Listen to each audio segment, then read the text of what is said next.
agora a gente vai finalizar, né, a P1 com o músculo estriado esquelético, pelo menos a P1 da 03, tá?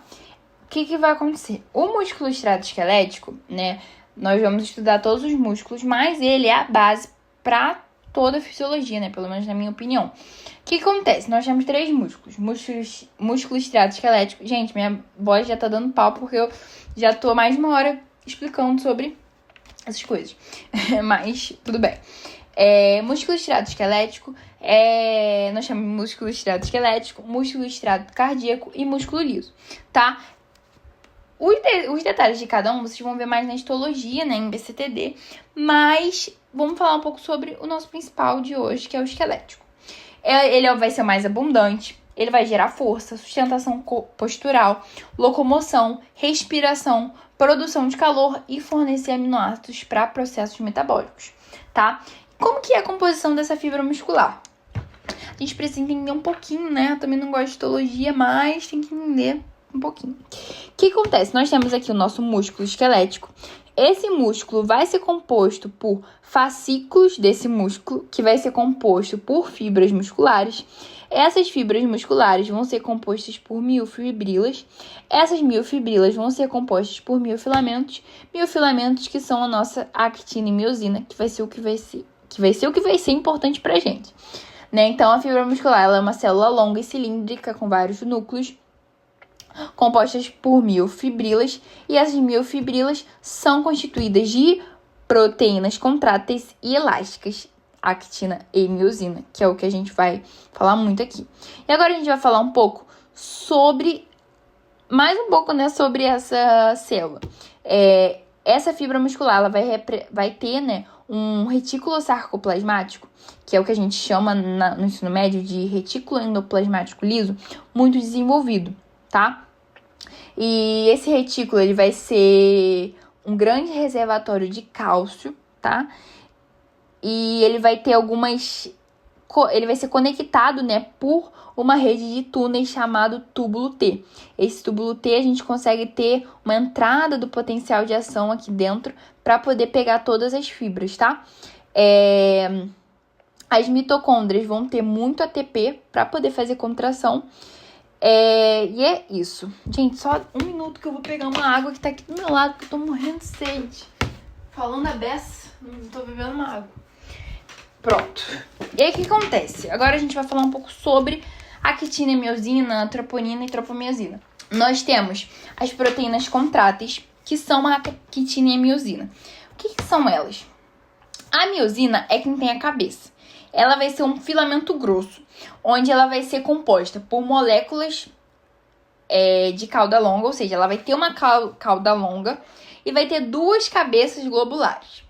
Essa cabeça da miosina vai ter um sítio de ligação para o ATP e um sítio para a actina, tá? Então, ela vai ter lá a cabeça dela, um sítio de ATP e um sítio de actina, porque ela gosta dos dois, gente. Ela é tipo um triângulo amoroso, ATP, actina e miosina. E aí, a nossa miosina, ela tem um sítio de ligação para a actina e para o ATP. Já a nossa actina, ela é um filamento fino, onde ela vai ter várias moléculas globulares, tá vendo? E vai formar vários filamentos enrolados, né? Ela vai estar toda enrolada assim. E ela vai ter um sítio de ligação para a miosina, tá? Então, não quer dizer que elas se encontram, sim. Repetir o slide agora que eu fui ver. E o que acontece? Nós vamos agora falar um pouco sobre a troponina e a tropomiosina, que são proteínas regulatórias. A troponina, nós temos 3 tipos. Troponina C, que vai se ligar ao cálcio. Troponina T, que vai se ligar à tropomiosina. E a troponina I, que vai inibir a ligação da actina na miosina. Então, como que funciona? Essas troponinas, elas vão formar um complexo de troponinas. Elas vão estar todas juntas. Então, literalmente, igual o próprio nome já diz. Uma vai se ligar ao cálcio, outra na tropomiosina e outra vai impedir a ligação da actina na miosina. E aí, a gente também vai ter a nossa tropomiosina, que é a vilã da história, né? Vilão não, né? A tropomiosina, ela é basicamente um filamento aqui, né? Tipo um filamento, uma proteína, que vai basicamente servir como se fosse uma muralha, uma barreira, para a actina não encostar na miosina. Porque se elas duas se encostarem, a gente vai ter contração muscular. E aí, além disso, a gente tem as proteínas acessórias, que é a titina e a nebulina, que eu acho que isso vocês veem em BCTD também, tá? E aí, como que funciona a contração? Durante a contração muscular, a gente precisa que a cabeça da miosina se ligue na actina. Ou seja, que a cabeça da miosina, aquele sítio de ligação lá de actina, se ligue no sítio da actina. E aí, isso vai fazer com que a gente puxe a actina, resultando no deslizamento ali dos filamentos e na contração muscular. Já o relaxamento é o contrário. A gente precisa que... O que acontece no relaxamento? A tropomiosina, ela tá lá, ela é a nossa barreira, ela tá lá grudada na actina. Ela tá cobrindo os sítios de ligação. E aí isso faz com que a miosina não possa se encostar na actina, impedindo a contração muscular. Só que aí, olha que maneiro. A tropomiosina, ela não tá ali porque ela quer. Ela tá ligada à troponina. Então, se a troponina tá ali como se fosse empurrando a tropomiosina, ela vai continuar ali empurrando, tá? Vai manter esses sítios escondidos. E aí, Vitória, tá bom, se tá escondido, eles não vão se encostar. Mas se eu tirar a troponina e a tropomiosina dali, se eles se encostarem, eles vão gerar contração? Sim, porque a cabeça da miosina tem muita afinidade pela actina. Então, quando elas se encostam, tipo assim, na verdade, quando elas ficam livres uma pra outra pra viver a vida delas felizes, né? Elas têm muita afinidade uma pela outra. Então, elas vão se encostar, elas vão viver lindas e felizes para sempre, entendeu? E aí, como é que vai ocorrer essa contração? O nosso músculo vai ser estimulado, né, por conta de potencial de ação que veio de um neurônio, né? E aí, os níveis de cálcio no citosol vão aumentar, ou seja, dentro da célula. Esse cálcio vai se ligar na troponina C. Lembra da troponina C, que é aquela que se liga ao cálcio? E isso vai causar uma mudança conformacional na troponina, tá? E aí, a troponina, ela literalmente, ela vai esquecer da tropomiosina. Ela vai falar, o quê? Eu quero cálcio. Ela vai se ligar ao cálcio e vai empurrar a tropomiosina. A tropomiosina vai se deslocar e vai expor os sítios de ligação da miosina na actina. E aí, as duas vão poder se ligar. Mas, como tudo não são flores, elas se ligam. Só que a cabeça da miosina, ela tá num ângulo de 90 graus. É como se fosse assim, ó. Em aula dá pra eu mostrar porque eu fico com a webcam ligada. Mas, o que acontece? Eu tenho aqui a nossa actina. E a miosina, ela vai estar tipo com a cabeça tipo assim, ó. Tipo assim, em 90 graus. Aí, isso em si não gera contração, porque elas só estão encostadas, elas não estão empurrando o músculo, elas não estão contraindo o músculo. Aí, quando ocorre essa ligação, vai ter ativação de uma enzima chamada ATPase. Essa enzima vai hidrolisar o ATP em ADP mais PI, ou seja, ADP mais fosfato. Essa energia que vai ser liberada vai mover a cabeça da miosina e aí vai fazer com que essa cabeça, em vez de ela estar em 90, ela vá para 45. Então, o que vai acontecer? Essa cabeça que estava em 90, ela vai literalmente fazer isso daqui, ó. E aí, nisso que ela vai para 45, ela puxa a actina. E aí, isso gera a contração. E o relaxamento, Vitória? O relaxamento é literalmente o contrário. O nível de cálcio vai diminuir. Aí, o cálcio vai se desligar da troponina. Troponina vai falar, ixi, não tem cálcio, então eu vou voltar para tropomiosina. Ela volta para tropomiosina. Tropomiosina volta para a posição original, cobrindo os sítios de ligação. Sítios vão estar cobertos, não vai ter miosina e actina juntas. E relaxou o músculo. E é legal porque eu falei pra vocês, né, que a gente precisa do ATP pra poder essa cabeça ir pra 45. Mas a gente também precisa do ATP pra relaxar, tá? Então a gente também precisa da ATP pra poder ter essa saída ali da cabeça. Tanto que é engraçado porque quando uma pessoa morre, né, temos várias evidências. Quando uma pessoa morre, se ela morrer contraída, ela vai ficar contraída, porque ela não tem cálcio, não tem, no caso, não tem ATP, né, porque ela tá morta, pra poder relaxar. E aí ela morre contraída, tá? Isso tudo aqui é o ciclo das pontes cruzadas, que é isso que eu falei pra vocês. Só tá relembrando isso tudo, tá? E aí, como que acontece? Eu falei pra vocês, tem que chega um potencial de ação e tal. Como que esse potencial de ação vai chegar? Então, o que acontece? Eu vou ter um neurônio, né? Um neurônio motor que vai chegar com um potencial de ação. Aí, esse potencial de ação vai liberar um neurotransmissor. E aí, esse neurotransmissor, ele vai passar ali pela fenda sináptica. E aí, esse neurotransmissor que passou pela fenda, que no caso a gente pode falar da acetilcolina, que é um principal neurotransmissor que vai gerar contração, vai atravessar a fenda sináptica, se ligar ao receptor que está lá na membrana muscular, na nossa famosa placa motora, tá? E aí, isso tudo vai fazer abertura de canais iônicos e despolarização na membrana, tá? Isso é que a gente consegue ter uma noção. Então, vai chegar aqui o neurônio motor, liberando a acetilcolina. Essa acetilcolina vai ser liberada na fenda, vai se ligar aos receptores na nossa placa motora, que está aqui na membrana do músculo. E aí, isso tudo vai gerar abertura de canais iônicos, despolarização. E aí, vai começar a despolarizar toda a membrana. Aí, lembra que eu falei que o potencial de ação entrava pelos túbulos T? Aqui, ó, entrando pelos túbulos T, tá bom? Isso aqui é a mesma coisa. Tá. E aí, é muito legal, que agora a gente vai falar um pouco sobre como que vai ocorrer essa questão do aumento de cálcio. Então, eu lembro que eu falei pra vocês que a gente precisa que o cálcio aumente para poder ligar na troponina C. Mas por que esse cálcio aumenta?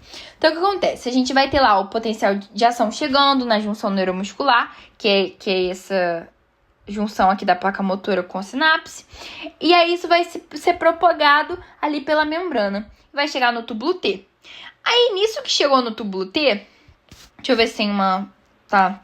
Nisso que chegou no túbulo T, a gente vai ter a ativação de uma proteína chamada DHP, de hidropiridina.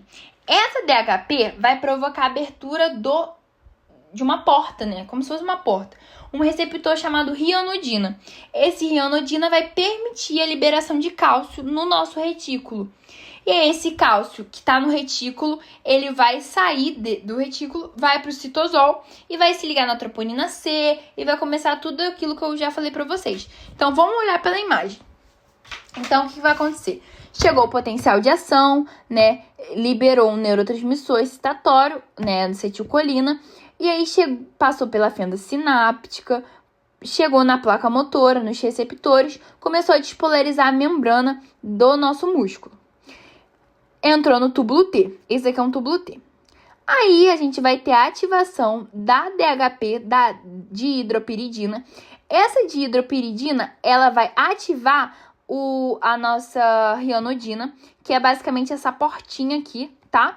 E aí, essa portinha vai abrir. Nisso que essa portinha, ela abriu, esse aqui é o retículo sarcoplasmático. Eu falei pra vocês que o retículo, ele é rico em cálcio. Ele é um reservatório de cálcio. Abriu a portinha do retículo, vai começar a sair cálcio para o citosol. E aí, esse cálcio vai se encontrar com a troponina C, que vai mudar a conformação da tropomiosina, vai expor os sítios, e aí tudo aquilo que a gente já falou, tá? E aí, o relaxamento, Vitória, você falou um pouco sobre relaxamento, mas você não falou o que acontece com esse cálcio. Porque o cálcio, ele tá lá. Se eu parar o potencial de ação, o cálcio ainda vai ficar lá. E aí, o quê? Não vai relaxar? Não. Olha o que acontece. Vai ter uma bomba de cálcio chamada cerca lá no retículo sarcoplasmático que vai ativar para poder retirar esse cálcio do citosol, né, daqui, e voltar para o retículo, tá? E aí os níveis de cálcio vão diminuir, cálcio vai se desligar da troponina C, tropomiosina vai voltar a cobrir e aí vai ter lá a volta de tudo, tá? E aí o que acontece? A força de contração, ela vai aumentar com a somação das contrações musculares. Porque o que acontece? A contração simples não vai ser a força máxima que o nosso músculo, né, que a nossa fibra muscular, ela pode desenvolver. A força gerada pela contração de uma fibra muscular simples pode ser aumentada pelo incremento de velocidade com que o potencial de ação estimula a fibra. E esse processo vai ser conhecido como somação, tá? Então, se eu tenho aqui estímulos repetidos em longos intervalos de tempo, ou seja, tem aqui um intervalo de tempo, a fibra ela vai ter tempo para poder ela relaxar. Agora, se eu tenho estímulos repetidos, separados por intervalos curtos de tempo, aqui ó, a gente consegue ver, isso vai resultar em uma contração mais forte da nossa fibra muscular. E aí a gente pega na questão da somação. A somação, o que acontece? A força que a gente faz tem um limite. Se os potenciais de ação continuarem em alta frequência e não tiver relaxamento, esse relaxamento diminuir, a gente pode entrar em um estado chamado contração máxima, tetania, que é a tetania incompleta. Então, eu tenho contrações onde o relaxamento vai estar diminuído, tá? Mas eu ainda tenho um mínimo relaxamento. Agora, se eu não tiver relaxamento, se esse estímulo for autossuficiente e não tiver tempo para relaxar, eu vou ter o que a gente chama de tetania completa. Ah, Vitória, e aí tá vendo? Não relaxa. E aí, a gente entra na questão da fadiga muscular. O que acontece? A fadiga muscular vai ser a condição em que o músculo ele não é mais capaz de gerar ou sustentar a produção de potência esperada. E ela vai ser influenciada por vários motivos. Então, por exemplo, intensidade e duração da atividade, se ele vai estar usando metabolismo aeróbio ou anaeróbio, composição do músculo, nível de condicionamento do indivíduo, tá? E o que acontece? A contração desse músculo, ele vai depender dos tipos e do número de unidades motoras. Então, a unidade motora, ela vai ser um neurônio motor mais um conjunto de fibras musculares. Esse número de fibras inervadas por um neurônio vai ser variável. Então, eu tenho um neurônio que vai inervar várias fibras e eu tenho um neurônio que vai inervar uma fibra só. E aí, o que acontece? O aumento gradual na tensão muscular vai ser mediado pelo recrutamento de diferentes tipos de unidades motoras e no aumento na frequência dos disparos dos neurônios motores, que é o que a gente já estava falando. E aí, o que acontece? Nós temos os tipos de fibras musculares, que é isso que eu estava falando para vocês, sobre o estímulo. O que acontece? Nós temos as fibras musculares oxidativas de contração lenta e as fibras musculares glicolíticas de contração rápida. As musculares oxidativas de contração lenta, elas vão ter uma necessidade de oxigênio mais alta, pois vão realizar metabolismo aeróbio. A vascularização vai ter mais vasos sanguíneos, a cor vai ser mais vermelha porque vai ter mais mioglobina, que é o que vai armazenar oxigênio. O metabolismo aeróbio, como eu já tinha falado, né, vai utilizar energia. E o uso vai ser ideal para atividades de resistência de longa duração. Por exemplo, o músculo da nossa perna, tá? E aí, eu gosto de associar muito, é uma associação didática, ao maratonista. O maratonista, ele precisa, querendo ou não, ele vai ficar lá 2 horas não sei quanto tempo, 1 hora e pouca, correndo. Então, ele precisa de mais músculo, ele precisa de um músculo que utilize mais oxigênio, ele precisa de mais armazenamento de nutrientes, de oxigênio na célula dele. E é diferente do corredor de 100 metros. O corredor de 100 metros, a gente associa a fibra muscular glicolítica de contração rápida. Então, o corredor de 100 metros, ele vai correr, sei lá, 100 metros em não sei quantos minutos, segundos, em muitos poucos. E aí isso faz com que ele não precise de oxigênio. Então a gente vai predominar a glicólise anaeróbia, ou seja, sem oxigênio, porque vai ser rápido isso. Vai ter mais quantidade de actina e miosina, resultando em contrações musculares maiores e mais fortes. Então, o uso ideal para atividades de alta intensidade e curta de duração. E vai ser menos vermelho, ok? Aí eu usei aqui a comparação das duas. E para finalizar, a gente vai falar um pouco sobre contração isotônica e isométrica. A contração isotônica é quando o músculo ele encurta durante a contração e a tensão permanece constante. Já a contração isométrica, o músculo não vai encurtar durante a contração e vai ter um registro de força, né, de tensão gerada pela contração, tá? E aí que a gente consegue ver o músculo ele encurtando e aqui ele não vai encurtar, tá bom? E aí outra foto.